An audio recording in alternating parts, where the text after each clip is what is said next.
One of the well-known types of internal combustion engine is two-stroke engine.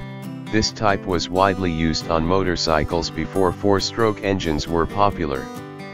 Then how do the two-stroke engine work? See the following animation.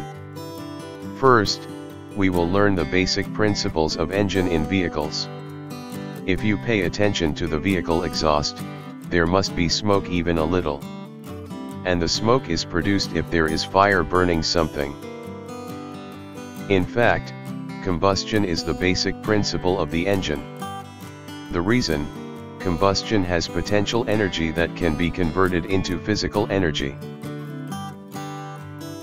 When combustion occurs in a closed space, it will produce an explosion.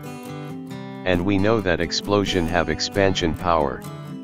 This expansion power is used to push the piston, so that we get the physical energy. But how to get combustion inside the engine? The combustion occurs when the fuel burn.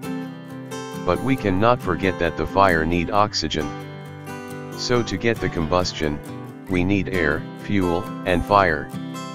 Air and fuel are mixed on the carburetor with ideal scale, while the fire produced by spark plug by ignition system.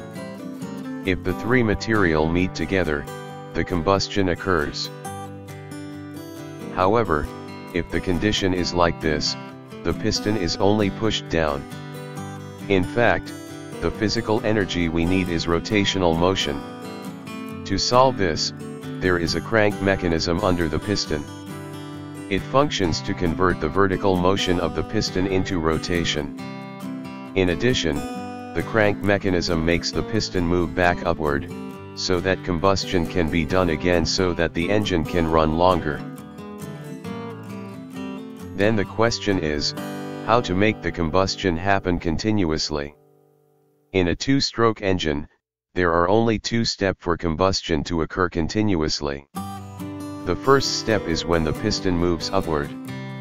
When the piston moves upward, the space under the piston is enlarged. In addition, the intake channel that was originally covered by the piston wall, now is open. This condition causes the air and fuel mixture sucked into the crank chamber. The second step is when the piston moves down. The movement of the piston makes the crank chamber shrink, so that the air-fuel mixture in the crank chamber is pushed into the combustion chamber through the transfer channel. After that, return to step 1 where the piston moves up again. The crank chamber is enlarges, so that air and fuel are sucked in,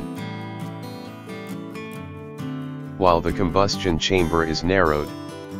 Even though, this space is filled with air-fuel mixture. This condition makes the air-fuel mixture in the combustion chamber is compressed, so that the temperature and pressure rise. After that continue to step 2 where the piston moves down. At this time, the spark plug is sparked, so that the compressed air-fuel mixture in the combustion chamber burn, and produces an expansion power that pushes the piston down. This combustion is what we need to keep the engine running. At the same time, the piston movement causes the crank chamber is narrowed, and the air-fuel mixture is pushed into the combustion chamber. Before the piston reaches the bottom dead center, the exhaust channel opens. Air-fuel mixture from the crank chamber moves to the combustion chamber, and pushes the residual gas out into the exhaust channel. When the piston reaches the bottom dead center, the residual gas has flushed out and now, the combustion chamber is filled with fresh air-fuel mixture. So the conclusion, the two-stroke engine has only 2 steps. Each step has 2 processes.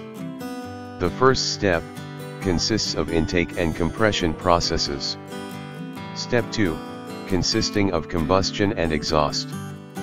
Meanwhile, the gas mobility only utilizes piston walls which can close or open the gas channels based on piston movement. So, a two-stroke engine does not require a valve mechanism.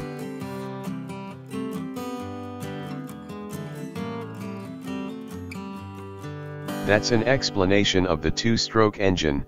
Subscribe this channel and stay tuned to the next video.